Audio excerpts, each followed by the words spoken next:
Buenos días, nuestro equipo está conformado por Susan Ilinay, Yasmín Chávez y Mónica Excel, del segundo A de la licenciatura en Derecho y Ciencias Políticas. Actualmente nos encontramos cursando la materia de Derecho Romano II en la Universidad Campus Coatzacoalcos, impartida por la licenciada Rocío Beulo Aguirre, y el día de hoy vamos a hablar de las sucesiones, acciones y proceso civil romano.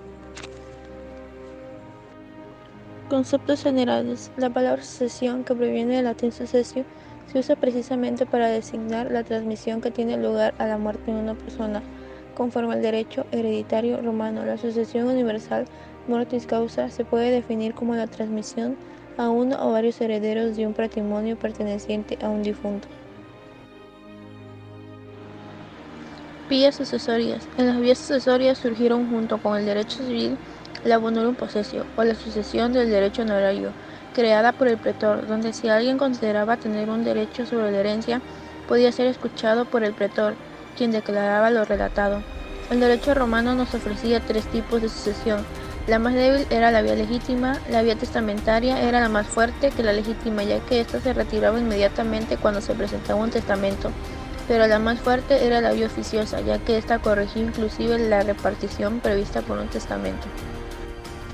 Legados. En Roma, un testador podía dejar estipulado que ciertos derechos del caudal hereditario pasaban a un título en particular de alguien como una especie de regalo de último momento. La jurisprudencia romana consideró a los legados de cuatro formas: legado per vindicationem, legado per danationem y legado sine modo, legado prepesationem. La obtención de un legado estaba sometida a la herencia si los herederos eran requeridos y recibían automáticamente con la delación. El legatario también lograba en ese momento. En caso de que los herederos fueran extraños, debían hacer la adición. El legatario con la delación solo adquirió una esperanza de derecho. Se habla de dos momentos o plazos para adquirir el legado. El lies sedens otorgaba al legatario un derecho condicionado. Lies veneins, el legatario adquiría el legado al cumplirse la condición, que era la aceptación de la herencia por parte del heredero. Fideicomiso. El fideicomiso, como indica la misma palabra, comenzó siendo una disposición de última voluntad, mediante la cual el disponente rogaba, encomendaba a la buena fe y lealtad de una persona de confianza que realizara un encargo a favor de un tercero. De acuerdo a Ventura, en la jurisprudencia romana, el fideicomiso es un acto de última voluntad expresado bajo la forma de ruego, mediante la cual la persona encargaba a otra tramitar toda su herencia, una cuota parte de ella o un buen determinado de la misma a una tercera persona. La forma normal que tomó el derecho romano era el del fideicomiso mortis causa, en el que el fideicominente era el autor de la herencia, el judiciario el heredero o legatario y el fideicomisario un tercero. No siempre el judiciario tenía que entregar inmediatamente el objeto del fideicomiso. En algunos casos había la posibilidad de medir una propiedad judiciaria, durante el cual el judiciario gozaba del objeto en cuestión. Este intervalo podía ser limitado por un término resolutorio o por una condición. Este fideicomiso se realiza verbis precativis, con una absoluta libertad de forma, y encuentra su base en la bona fides. El judiciario, sin contar las sanciones jurídicas, era útil para favorecer a personas que no tenían testamento factio pasiva o para burlar la ley facilia. En la época de Justiniano desaparecieron estas diferencias con motivo a la asimilación que se hizo de los fideicomisos a los legados. El fideicomisario era posible constituirlo por un plazo determinado, y así por sustitución fideicomisaria se podía crear fideicomisarios sucesivos de manera que se favoreciera primero a uno y después a cierto plazo. Existen dos clases de fideicomisos: los particulares, que recaían sobre objetos determinados; el universal, que podía incluir toda la herencia o una parte de la misma, logrando beneficiar a las personas que no tuvieran la testamento. Soy Susan Elena Rivera Montes y hoy les voy a hablar sobre el proceso civil romano. En el procedimiento civil romano se dan naturalmente los dos componentes que inciden siempre en la organización procesal de la defensa de los derechos. Por un lado, el elemento privatístico, que es el interés particular del titular representado en la acción, y por otro, la intervención política del órgano adecuado. Se puede afirmar que en el litigio romano clásico, y que entendemos como más representativo, se manifiesta con mucha más primacía lo privado que lo público. Solamente en los últimos años del proceso romano, en el llamado procedimiento cognitorio, se invierten los términos y la presencia política y estatal en el litigio empieza a ser lo más importante. Históricamente, el procedimiento civil presenta dos épocas perfectamente diferenciadas. A la primera, importante y larga, se le designa con el calificativo de Ordo Judiciorum Privatorum, y a la segunda, cronológicamente más tarde y breve, se le conoce con el nombre de procedimiento cognitorio. Dentro del Ordo Judiciorum Privatorum, cuyo inicio podríamos remontarlo a épocas precívicas, cabe distinguir a su vez como dos periodos o subépocas. En primer lugar, el sistema de las acciones de la ley, que constituye la más antigua manifestación arcaica y ritual del proceso romano, por donde ya tomó su tipicidad y sus grandes formas maestras, y más tarde, abriendo la época preclásica, el procedimiento formulario o por fórmulas, donde se despliega para siempre toda la estructura jurídica del derecho clásico.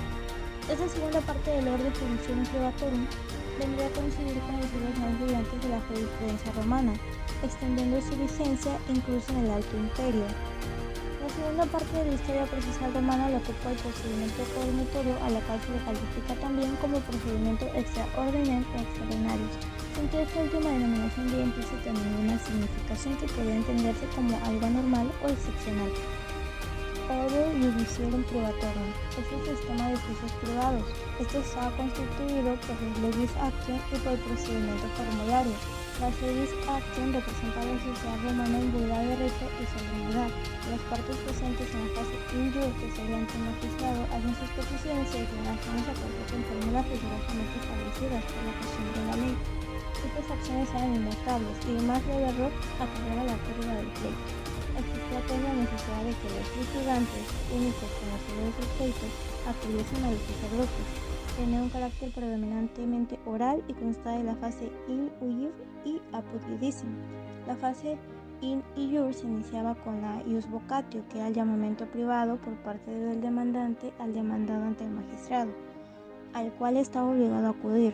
Si el reo no acudía, podía comprometerse a enviar a un sustituto para llevar a cabo la comparencia, y éste se hacía responsable de su persona y sus bienes. Regulaba la ley de las 12 tablas. Si el reo no quería ir, se la prendía corporalmente. Procedimiento formulario. Orígenes. El procedimiento de legis actium únicamente era aplicable a los ciudadanos romanos, cuando las relaciones con extranjeros se hacen más frecuentes en Roma. Los juicios se vuelven inevitables y nace una nueva magistratura. El pretor peregrino, que se encargará de resolver las controversias entre ciudadanos y extranjeros a través del procedimiento formulario. El pretor peregrino ayudaba a los litigantes a redactar un pequeño texto llamado fórmula. La fórmula es un documento que resume la controversia entre las partes y que luego es remitida por el magistrado al juez y le sirve para decidir el litigio. El procedimiento extraordinario fue el último de los procedimientos que estuvo a cargo del derecho romano. Este rigió durante todo el Imperio absoluto. Se dice que este estuvo a la par con el procedimiento formulario por un periodo de tiempo indefinido. El extraordinario con el tiempo del formulario solo se usaba en casos especiales y solo se utilizaba para resolver controversias hacia las instituciones. Primero no dejaban de utilizar a los magistrados para la realización de justicia ante el derecho otorgado, pero después llegó el tiempo en que apareció la justicia imperial, que estaban encargados de los funcionarios superiores del Estado y dependientes del emperador. Estos fueron reemplazados al antiguo órgano jurídico de Roma. Claro está que la justicia imperial se implementó el procedimiento extraordinario, sustituyó al formulario y fue un sistema único en el periodo del imperio que tuvo una duración mucho mayor a los demás. Clasificación de las acciones en el derecho romano. Según el punto de vista desde el cual se consideran las acciones, puede ser objeto de distintas clasificaciones. 7 eran las principales en la época del procedimiento extraordinario. 1. En acciones reales, personales y mixtas. 2. Acciones civiles y acciones pretorias. 3. Acciones in jus y acciones in factum. 4. Acciones persecutorias de la cosa, persecutorias de la pena y mixtas. 5. Acciones por el simple, por el duplo, por el triplo y por el cuádruplo. 6. Acciones de derecho estricto, de buena fe y arbitrarias. 7. Acciones por las cuales el demandante obtiene lo que se le debe y acciones por las que obtiene menos. También se dividían las acciones indirectas y prófugas. Ahora hablaremos de la acción. Esta es la facultad de impulsar la actividad jurisdiccional, es decir, al ser ejercitada el juzgador deberá resolver la pretensión que integra la demanda o escrito jurídico que se ha presentado. Roma se puede periodizar en 3 etapas: monarquía, república e imperio, y en cada una de ellas se tenía una manera de resolver los conflictos. Durante el Juris Civilis es en donde se creó el procedimiento de acciones de ley. No se sabe cuándo nació, solo que cuando se emite la ley de las 12 tablas, este ya existía. Posteriormente, Roma se va extendiendo y no existía un procedimiento para resolver los problemas que se dieran en la provincia, y es así como se da el procedimiento formulario. El proceso se divide en 2 fases: in jure y apud iudice. Este comenzaba con la situación en un juicio, una suerte de culminación que el demandante dirigía oralmente al demandado para que acuda ante el magistrado. Recordemos que se llama in iudice. Si el demandado no acudía, el demandante podía conducirlo ante el tribunal a la fuerza, procurando que el hecho tuviese lugar ante testigos. Las acciones se pueden clasificar en 2: acciones de ley declarativas. Estos son procedimientos orientados si hay un derecho vulnerable o una amenaza. En ellas se pueden encontrar 3 acciones. Legis actionem per sacramentum. Era una fianza que los litigantes depositaban a los pontífices o a un templo. Como garantía, quien perdiera el pleito perdía la fianza.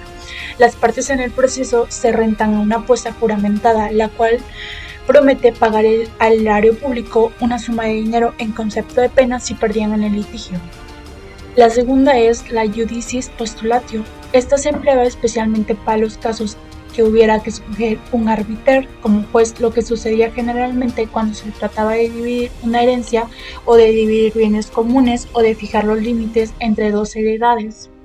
3. Perdictionem. A esta se le conocía como acción de la ley por requerimiento de desplazamiento, para intentar la recuperación de créditos consistentes en dinero, y extendida por una ley calpurnia a los créditos que tienen por objeto ciertas cosas. Esta era un tanto parecida a la acción por la ley de apuesta o en parte a la acción de la ley por petición de un juez o árbitro, y significó un paso importante hacia el procedimiento formulario.